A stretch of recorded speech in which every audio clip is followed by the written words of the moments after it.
सबसे बड़ा मिसकंसेप्शन जो हमें स्कूल में पढ़ाया गया था वो ये था कि सन बिल्कुल स्टिल है और बाकी प्लैनेट्स उसके अराउंड घूमते हैं। ये हमें इसलिए बताया गया था क्योंकि अगर छोटी क्लासेस के बच्चों को डायरेक्टली बड़े लेवल की बातें समझा दी जाती तो उनके सर के ऊपर से निकल जाती। जैसे मैथ्स में स्टेप बाय स्टेप कॉन्सेप्ट समझाए जाते हैं, वैसे ही यूनिवर्स के कॉन्सेप्ट्स भी सिंप्लीफाई करके पढ़ाए गए।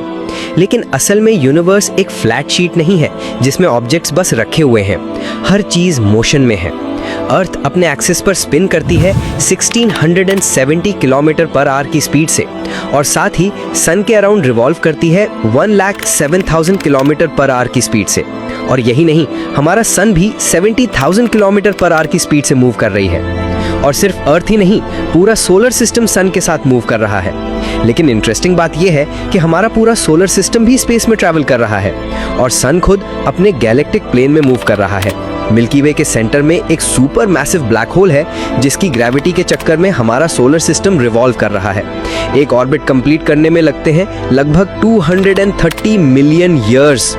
यानी जिस पॉइंट से हम अभी ट्रैवल कर रहे हैं वही पॉइंट 230 मिलियन साल पहले डायनासोर्स भी क्रॉस कर चुके थे। और यहाँ ट्विस्ट ये है कि सिर्फ सोलर सिस्टम ही नहीं, हमारी पूरी मिल्की वे गैलेक्सी भी मोशन में है और वो ट्रैवल कर रही है लगभग 390 माइल्स पर सेकंड की स्पीड से। मतलब जब से आपने ये वीडियो देखना शुरू किया है तब तक हम यूनिवर्स में 93,600 माइल्स यानी 1.5 लाख किलोमीटर ट्रैवल कर चुके हैं। अब सवाल ये है, हमारी गैलेक्सी जा कहाँ रही है?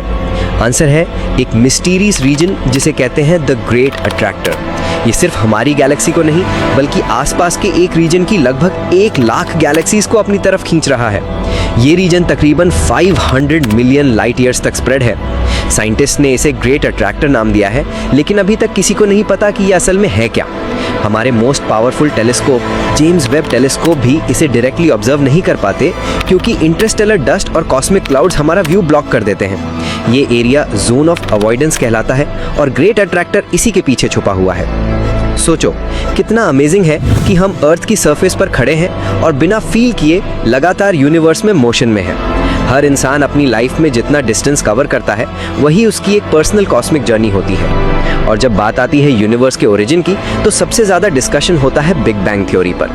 बहुत लोग गलत समझते हैं कि बिग बैंग क्रिएटर यानी गॉड की एग्जिस्टेंस को डिनाई करता है, लेकिन असल में बिग बैंग सिर्फ ये एक्सप्लेन करता है कि यूनिवर्स एक स्पेसिफिक प्रोसेस से एग्जिस्टेंस में आया। कुछ भी अपने आप नथिंग से स्टार्ट नहीं हो सकता, एक क्रिएटर का होना ज़रूरी है। इसका मतलब बिग बैंग गॉड को डिनाई नहीं करता बल्कि ये बताता है कि यूनिवर्स एक प्लान्ड प्रोसेस के थ्रू बना।